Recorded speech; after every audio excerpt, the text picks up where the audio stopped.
Hello అండి, అందరూ ఎలా ఉన్నారు? నేనైతే చాలా బాగున్నాను. మీరు కూడా బాగుండాలని మనస్ఫూర్తిగా కోరుకుంటున్నాను. సో మేమైతే ఇంకా మామిడికాయ పచ్చడి పెడుతున్నాం. సో కొంచెం అయితే లేట్ అయిపోయింది, కొంచెం కాదు చాలా లేట్ అయింది ఇది పెట్టడానికైతే.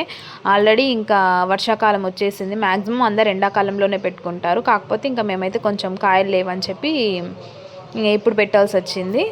అంటే మా పెద్దనాన్న వాళ్ళు ఇస్తారు, వాళ్ళకి తోట ఉంది. మా అత్తయ్య వెళ్ళి ఇంక అక్కడి నుంచి అయితే తీసుకొని రావడం జరిగింది.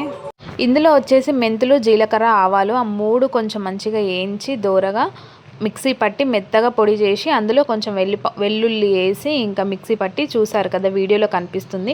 అలా వేసి టేస్ట్ అనేది చాలా బాగుంటుంది. ఇంకా అవి మొత్తం ఆ మసాలాలు అనేటివి ఆ ముక్కకి పట్టి తింటుంటే మంచిగా ఉప్పు ఉప్పు కారం కారం అనేది మంచిగా తగులుతుంది అనమాట. సో నేను ఈ వీడియో తీయడానికి కారణం ఏంటంటే కొంతమందికి ఇంకా మ్యాంగో పికిల్ ఎలా పెట్టాలి, నార్మల్గా ఓన్లీ ఒక 2 కాయలు 3 కాయలు ఇట్లా పెట్టుకోవాలంటే తెలియదు కదా. ఎగ్జాంపుల్ నాకే తెలీదు, నేను మా అత్తయ్యని చూసి నేర్చుకుంటున్నా. సో పచ్చడి పెట్టామైతే మా అత్తయ్య అనమాట. సో కారం వేసేసారు, ఉప్పు సరిపడా, అంటే వాళ్ళకి ఇంకా చాలా టైమ్స్ పెట్టుంటారు కాబట్టి కొలతలు అయితే వాళ్ళకి తెలిసి ఉంటాయి కదా. సో మ్యాక్సిమం అయితే ఆ డబ్బాలో వేసిన తర్వాత ఇంకా పూర్తిగా ఆయిల్ అయితే వేసేస్తారండి. సో నేనైతే ఇంకా మా ఇంటికి వచ్చేసాను, నేనైతే ఇంకా అదైతే వీడియో తీయలేదు. ఇప్పుడైతే ప్రజెంట్ కొంచెం కలవడానికైతే ఇంకా ఆయిల్ అలా వేసేసారనమాట.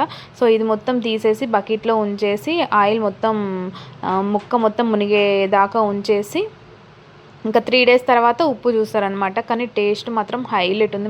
ఇంకా మా అత్తయ్య అయితే అందరికీ అందులోనే రైస్ వేసి ఇంకా ఒక్కొక్క ముద్ద అందరికీ పెట్టారు. చాలా టేస్టీగా ఉంది. ప్లీజ్ సబ్స్క్రైబ్ చేసుకోండి. Thank you.